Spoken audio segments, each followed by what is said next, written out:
We've been talking, among other things, about the divide between Donald Trump, the Republican Party establishment, such as it is. We should point out that a gap has existed between the establishment and what you might call insurgent candidates, going back to Barry Goldwater in 1964. However, not since Goldwater has the intra-party division been so deep or so loud in the public.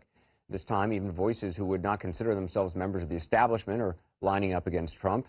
Blaze founder and conservative radio personality Glenn Beck is one such voice, yet now he's back in the news for saying efforts to oppose Trump might not succeed. Glenn, earlier today on your radio program, you said you believe Donald Trump is, in fact, going to be the next president of the United States. You've been saying for months Secretary Clinton you thought would beat Trump. What made you change your mind? First of all, I think the country is not the country that I thought it was. We are an angry country that is looking for someone to put the establishment in their place.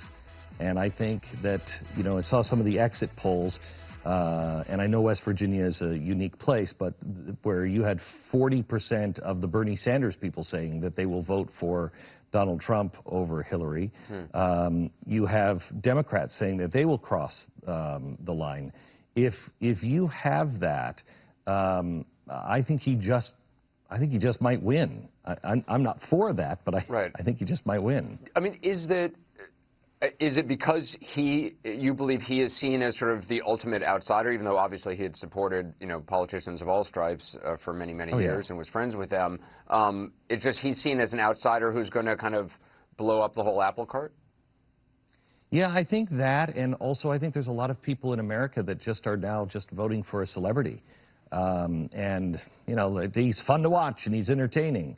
And Hillary is not. I mean, I talk to a lot of friends who are liberals and some that have been in the past diehard Hillary supporters that say, I'm not excited about her. Now, the ones I know are not excited about Donald Trump either. But I think you're going to have a good section of the country on both sides of the aisle stay home and just say, especially because I think it's going to get really nasty. Yeah. And I think that people are just going to become, you know, I don't like either of them. I'm not going to vote for either of them. I do think they're going to be out to destroy each other, essentially. I mean, I think it's going to be sort of unlike anything. I think it's like the opening scene of Terminator. I think it was the Terminator 1 or 2, but we're like machines against humans, just like scorched earth. Yeah, I think you're right, and I don't think that's good for anybody. I don't think that's good for anybody. Is there any, I mean, as you said, I mean, you were a big Ted Cruz supporter. You were out there campaigning for him. First candidate I think you've endorsed in your career, if I'm not mistaken. I mean, is there anything Trump could do between now and November to get you to support him, to get you in his corner? Not that I can think of, but he doesn't want us, Anderson. I mean, the GOP has made it very clear that, and Donald Trump, that they're not interested in the conservative. The conservatives don't really have a home right now, and it's a very interesting place to be. They're not courting us. Donald Trump has said he's not interested in a lot of the conservatives, and he doesn't want all of the people to unite with him. And he's really kind of leaning out and reaching out more to the Democrats than he is to the traditional conservative. And I'm fine with that. He doesn't want us. He doesn't need us. That's fine. We will find our own home and find our own way. On Election Day, what will you do personally? I mean, do you next vote? week, no, I'll vote, but you know, even if I write somebody in, but I'll look at the down ticket, which I think is going to be decimated. Whether Donald Trump wins or loses, I think it's going to be decimated, especially if you look at what happened in Indiana. He is not pulling for Tea Party constitutionalists in the downvote. But next week, I've got all of the candidates from the Libertarian Party that are going to be on my show. We're going to talk to them, see if there's a home there.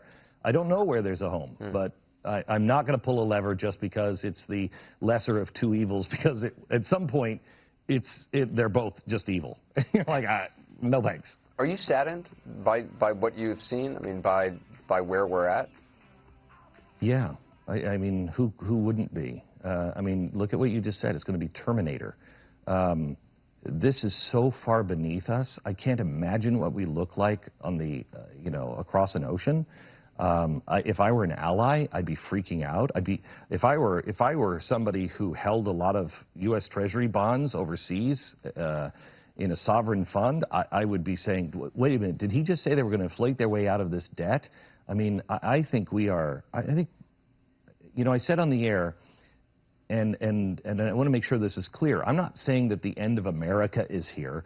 There will always be America, and we'll continue on and everything else. But I think the America that I cherish, the one that actually, the founding of the country with the Constitution and the idea of America, that all men are created equal, I think that chapter or that book has now been closed. And I think the America that Theodore Roosevelt and Woodrow Wilson started, the America of statism, has finally really now turned the page, and we are past the introduction, and we're now into the chapters. I think it's a new America. Glenn Beck. Glenn, always good to have you on. Thanks. Thank you.